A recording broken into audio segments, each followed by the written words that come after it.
Good morning বন্ধুরা। তো চলে এলাম নতুন একটা ভিডিও নিয়ে। আর আজকের ভিডিওটা একটু অন্যরকম।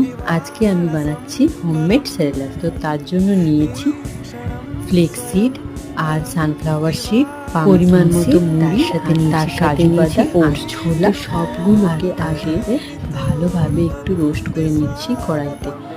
তারপর এটাকে ভালোভাবে ঠান্ডা করে একটা মিক্সারে করে ব্লেন্ড করে নেব। তো তোমরা তো জানোই যে আমি আমার মেয়েকে অনেক ছোট থেকেই বাড়িতে বানিয়ে সেরেলাক খাওয়াই। তো সব থেকে এটা হেলদি হয়, আর বাচ্চাদের ক্ষেত্রে হেলদি খাওয়ার ভীষণ ভালো, ভীষণ প্রয়োজন। দেখো কি সুন্দর হয়ে গেছে। তো এটা অনেকটাই তৈরি হয়েছিল, এখন অনেক দিনই প্রায় এটা হয়ে যাবে। তো তোমরাও বাড়িতে এইভাবে হোমমেড সেরেলাক নিজেদের বাচ্চাদের জন্য বানাতে পারো। আর আজকের ভিডিওটা কেমন লাগলো প্লিজ কমেন্ট করে জানিও। আজকের এখানেই শেষ করছি ভিডিওটা।